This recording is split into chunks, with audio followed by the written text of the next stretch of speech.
Hello everyone, कैसे हैं आप सब लोग? बढ़िया एकदम। चलिए, इस वीडियो में हम बात करेंगे मूविंग कॉइल गैल्वेनोमीटर यानी चल कुंडली धारा मापी। आपकी बोर्ड के मेन एग्जाम और आपकी प्रैक्टिकल एग्जाम दोनों के लिए बहुत मोस्ट इंपॉर्टेंट टॉपिक हैं। इसके पीडीएफ नोट्स आपको हमारे टेलीग्राम चैनल पर मिल जाएंगे। लिंक आपको वीडियो के डिस्क्रिप्शन में जाके देख सकते हैं। वीडियो को एंड तक जरूर देखना, क्योंकि आज आपको गैल्वेनोमीटर पूरा क्लियर करके यहाँ पे छोड़ेंगे। चलिए यहाँ पर समझते हैं कि गैल्वेनोमीटर क्या होता है। तो देखिए, गैल्वेनोमीटर एक ऐसा डिवाइस है, एक ऐसा इंस्ट्रूमेंट है, एक ऐसी युक्ति है जो किसी इलेक्ट्रिक सर्किट में लगा दें तो उस इलेक्ट्रिक सर्किट में स्मॉल इलेक्ट्रिक करंट और वोल्टेज को डिटेक्ट करता है। यानी किसी सर्किट के अंदर यदि गैल्वेनोमीटर को हम जोड़ देते हैं तो उस सर्किट में प्रवाहित होने वाली धारा और उसमें उत्पन्न विभवांतर यानी वोल्टेज को मापता है गैल्वेनोमीटर। क्लियर इतना?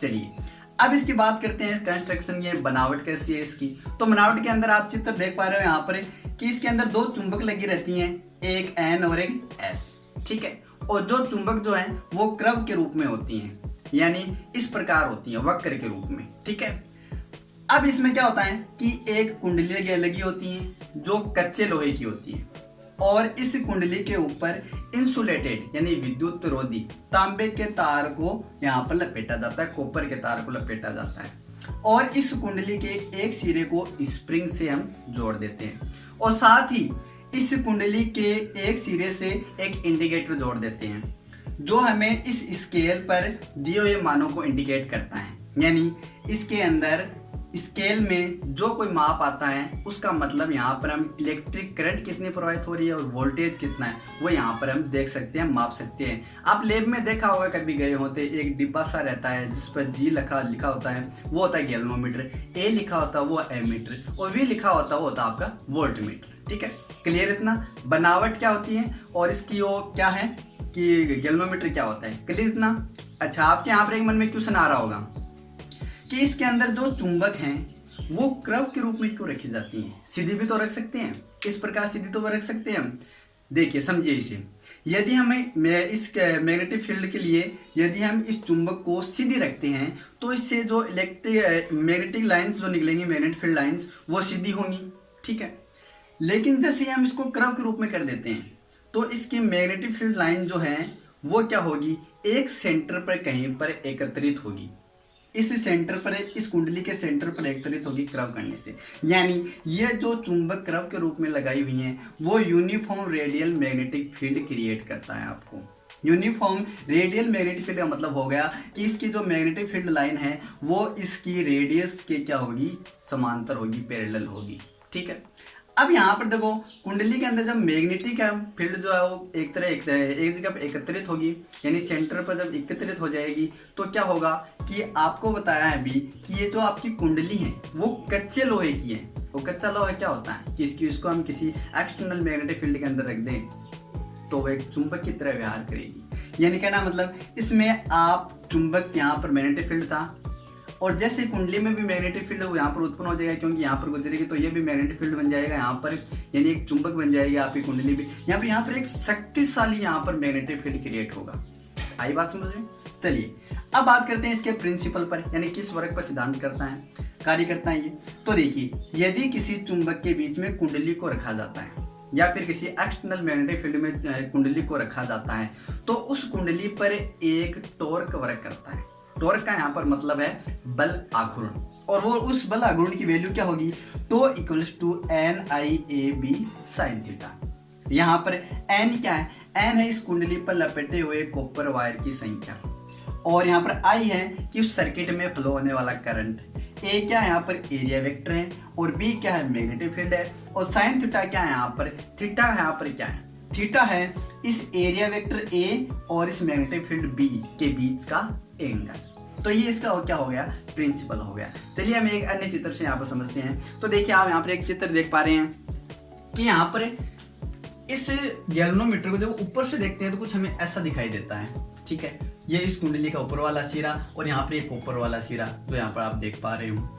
अब इसमें देखिए, जो आपका कॉपर वायर है वो मैग्नेटिक फील्ड के क्या है, पैरेलल है। ठीक है। और इस कॉपर वायर से हम यहाँ देखें, एरिया वेक्टर देखें, तो एरिया वेक्टर क्या होता है, इस मैग्नेटिक फील्ड के आउटवर्ड परपेंडिकुलर, यानी यहाँ पर कहते हैं कि मैग्नेटिक फील्ड कुछ इस प्रकार है और इसका एरिया वेक्टर जो है वो लंबवत है, इसके परपेंडिकुलर है। तो यहाँ पर हम क्या कह देंगे कि एरिया वेक्टर और बी के बीच में जो एंगल है वो कितना होगा, 90 डिग्री होगा। यानी यहाँ पर साइन थीटा क्या होगा, साइन 90 होगा। और साइन 90 की वैल्यू हम जानते हैं कितनी होती है, 1 होती है। तो इसकी वर्किंग देखिए, जब इस गैल्वेनोमीटर को किसी सर्किट के अंदर हम जोड़ देते हैं, ठीक है, तो इलेक्ट्रिक करंट यहाँ पर प्रवाहित होगा। प्रवाहित होने से क्या होगा कि यहाँ पर मैग्नेटिक फील्ड के बीच में रखने से इसके बीच में टॉर्क वर्क करेगा और उस टॉर्क की वैल्यू क्या होगी, टॉ इक्वल्स टू NIAB। यहाँ पर साइन थीटा की वैल्यू क्या थी, 90 डिग्री थी, तो हमने साइन थीटा कितना रख दिया है, 1 रख दिया है। तो यहाँ पर साइन थीटा की वैल्यू क्या हो गई, 1 आ गई। ये इसके बीच में क्या आ गया, टॉर्क आ गया। किसकी वजह से टॉर्क लग रहा है यहाँ पर, कॉइल पर मैग्नेटिक फील्ड की वजह से। अब जैसे ये टॉर्क वर्क करेगा तो क्या होगा कि आपकी जो ये कुंडली है वो कुछ रोटेट होगी, वो घूमेगी, और वो घूमेगी तो क्या होगा कि यहाँ पर जो स्प्रिंग लगी हुई है उस स्प्रिंग में एंटन होगा, एक ट्विस्ट आएगा। ट्विस्ट का मतलब यहाँ पर है एंटन, ठीक है।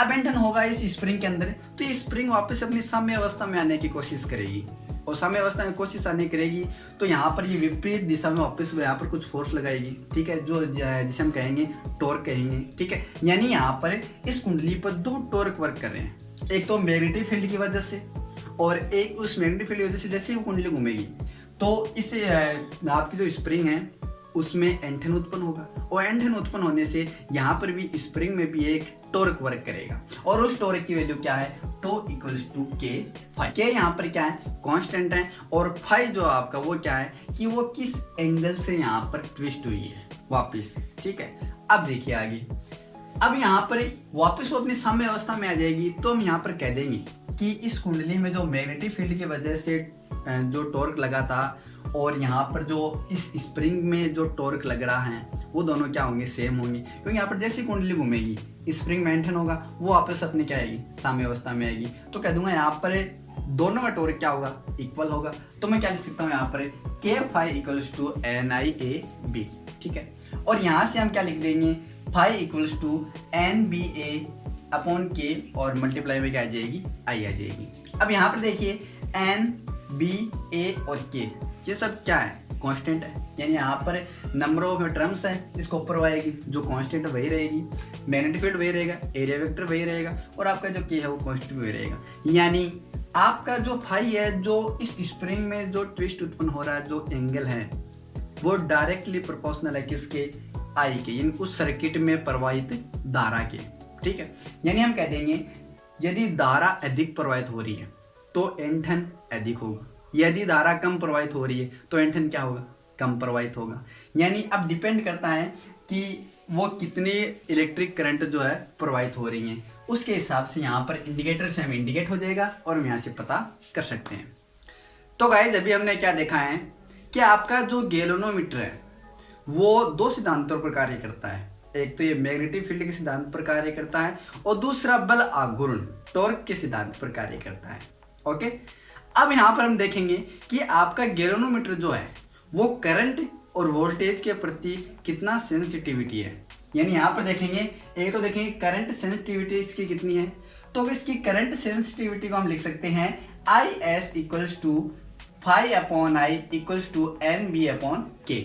यहाँ से फाई की वैल्यू हमने निकाली थी पीछे, तो वहाँ की वैल्यू आप पुट करेंगे तो आपके पास क्या आ जाएगा, ये करंट सेंसिटिविटी का फॉर्मूला आ जाएगा। यानी यहाँ पर इस करंट को वो कितने मतलब शुद्धता से माप सकता है। यानी यहाँ पर जो आपका करंट है वो माइक्रोफेरेड में भी माप ले, यानी एकदम छोटे से छोटे मान को यहाँ पर माप ले। अगर किसी सर्किट में थोड़ी सी भी इलेक्ट्रिक करंट प्रवाहित हो रही है तो उसको माप ले, तो इसकी कहलाती है करंट सेंसिटिविटी। और इसकी मापने की जो इकाई है वो क्या होती है, रेडियन पर एम्पियर, या फिर लिख सकते हैं डिवीजन पर एम्पियर। इसी प्रकार हम देखेंगे आप वोल्टेज सेंसिटिविटी, तो उसका फॉर्मूला क्या होगा, VS upon Q upon IR। देखिए यहाँ पर फाई अपॉन V होगा, तो V क्या है यहाँ पर विभवांतर, V इक्वल टू हम क्या ले सकते हैं IR, तो IR यहाँ पर नीचे आ जाएगा और यहाँ पर फाई की वैल्यू जब पुट करेंगे तो हमारे पास ये फॉर्मूला आ जाएगा, और ये फॉर्मूला कहलाएगा आपका वोल्टेज सेंसिटिविटी का। ओके, और इसको जो मापने की यूनिट है वो क्या है, रेडियन पर वोल्टेज या फिर डिवीजन पर वोल्टेज। तो गाइस अभी आज हमने पढ़ा है कि आपका मूविंग कॉइल जो गैल्वेनोमीटर है वो किस प्रिंसिपल पर कार्य करता है, उसका वर्क क्या है, उसकी कंस्ट्रक्शन क्या है, ये सारी बातें आज हमने की हैं। और नेक्स्ट वीडियो में पढ़ेंगे कि इस गैल्वेनोमीटर को एमीटर और वोल्टमीटर में कैसे चेंज करते हैं। तो मिलते हैं अगले वीडियो में, तब तक के लिए take care and goodbye. और वीडियो को लाइक करें, शेयर करें और चैनल को सब्सक्राइब जरूर करें।